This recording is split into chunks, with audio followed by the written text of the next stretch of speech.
Thank you. Two things I would say. It's always nice to be around Jason. He's always a gentleman, always got something good to say, but he's one of the few guys that has less hair than me. That's always a bonus. But I'm getting there. I'm close to it, Jason. I had no choice here. I got it. Hey, so Jason, you've been out of football now a little while. What's keeping you going? What are you up to these days?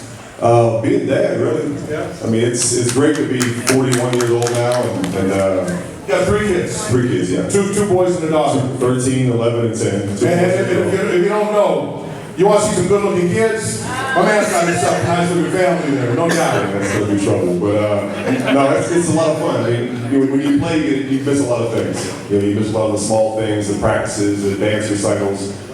They're not the most fun things in the world, but it's great to be there and see your daughter do those things. So it's great to be around now, and I miss the changing diapers part, but I'm taking care of business now.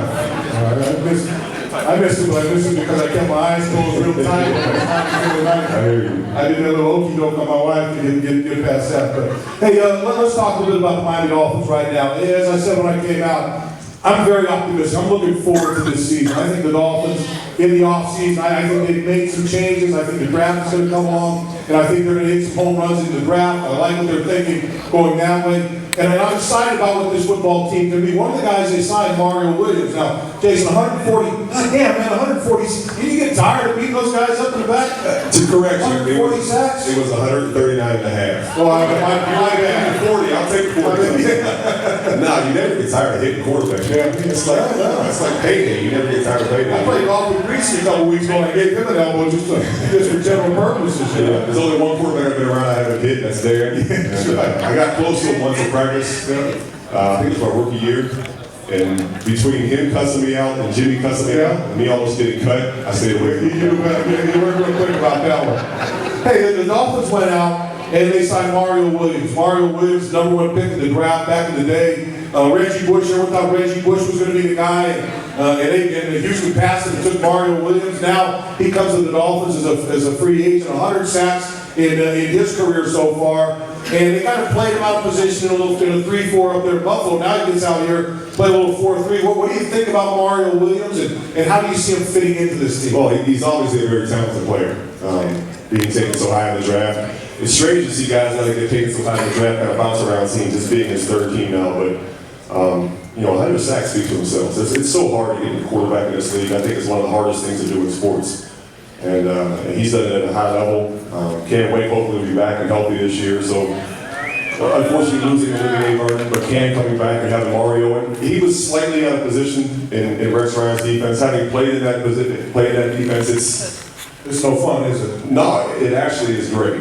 You might play that 3-4 defensive end? I mean, it's not just trust me.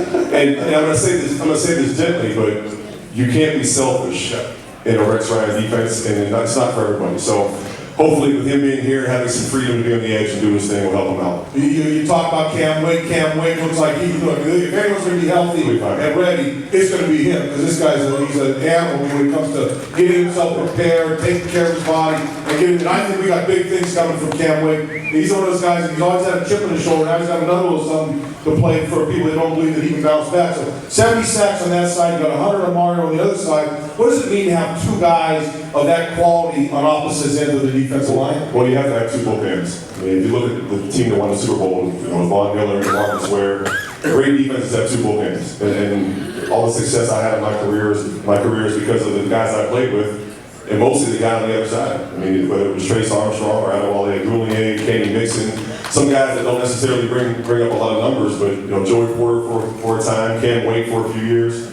So it takes a Batman and Robin to get things done. And it doesn't matter who's wearing the Batman costume, who's wearing the Robin. You can get on the same page and get after a quarterback and have some fat guys in the middle that can take care of business for you. I say that lovingly.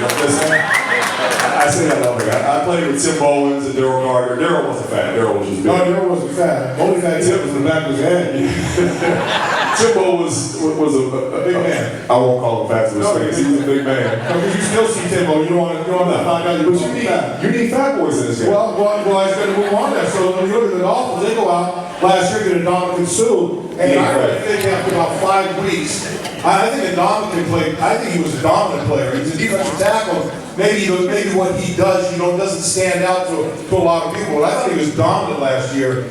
Now you stick him in the middle there. You got a guy like that who can put that much pressure up the middle, and as big and strong as he is with those two guys on the outside, it really makes things interesting on that defensive front. It does, and I agree with you. I think Sue played fine last year. And you come with the big contract and the expectations, and everybody expects you to blow up the stat sheet. And a lot of times, defensive tackles don't show up. And there's so many things they do to affect the game. And I would say this about Cam Wake for a period of time last year, when he didn't have the numbers, he didn't have the sacks.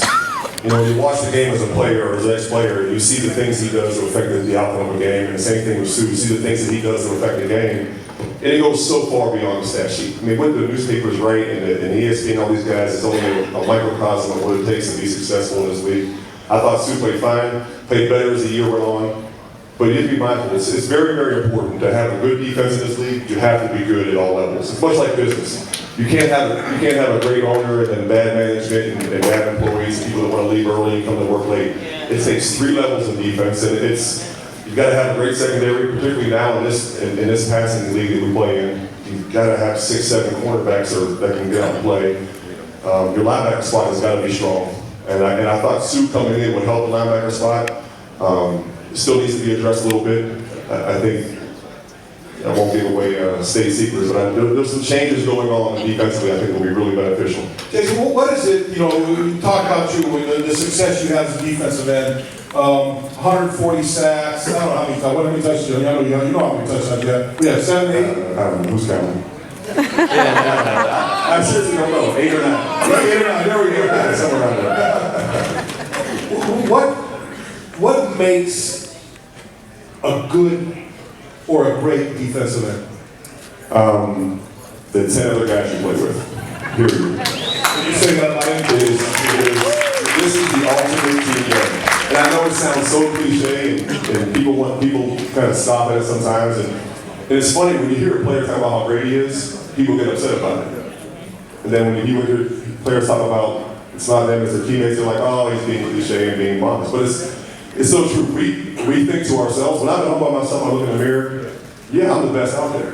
But when I go to work and it takes 10 other guys to help me do what I do, it is the ultimate team game. You can't do it without them. I mean, look at the guys I got to play with. And not everybody shows up, but Trace Armstrong, Tim Bowens, we talked about Zach Thomas. I was thinking about when I was driving up there. I was thinking, he's like, the Brock Marys, the Sam Madison, the Patrick Surtains, all those guys, Line Sack and those guys. Well, I'll say this, Sam and Pat. If it wasn't for Sam Madison and Patrick Surtain, I'd have like 2 sacks in the game. Yeah, well, that coordination between pass rush and the secondary, especially those corners, they wouldn't have as many interceptions as they had without you guys on the end. Same vice versa with you not having the sacks without them doing the coverage job they're doing. So it's a perfect mix of how it is a team game, and everybody plays into each other's strengths and weaknesses. It has to be that way, and it takes, like I said earlier, each level of that defense to push each other. And we talked about this the other day on the golf course. Kim and I played golf pretty well. We were on a golf course the other day. It wasn't really golf. You have to stretch your imagination way out there. We were on a golf course the other day talking about this. And when I came in 97, the league was so different. I mean, it was more a runaway league, a different day and age of talking to players, dealing with players, pre-social media and all that. But, I had guys like Dan Marino, Richmond Webb, Trace Armstrong, as I keep saying, so many of these veteran guys. And practices were so tough. We competed all the time. That's one of the great things that I like. I think the team is trending back toward is this competition. We went at each other so hard in practice. I mean, to the point where there were fights. Between defensive players. Sam Madison and I argued and cussed each other out every day. If I slacked on something, I let the ball get outside. I didn't keep containing the ball got to the edge. He was ripping me up one side down the other. I mean, to make me better and to push us to be better. But the truth is, he doesn't want to tackle, so he didn't want. He was But we went at it all the time, and I think that competitiveness bred so much in us. And we do 2-minute drills on Thursday at the end of practice, after a 2.5-hour practice out in the sun. This is before we had the bubble at the facility. You're out there for 2.5 hours, you have 2-minute drill. And sometimes we can be out there in helmets and shoulder pads and shorts, no pants, which means nothing anyway, because we don't wear without pants at the time. And we had this 2-minute drill. And you would think, our livelihoods and our kids' lives were at stake in a 2-minute drill back then. Nowadays, things have changed, unfortunately, but I understand it's a different athlete you're dealing with, but we would go at it so hard. And it made us, it really did. Jimmy wanted this. Jimmy Johnson would always say, I want game day to feel easy. And it did. Those raps are fake. Well, let's talk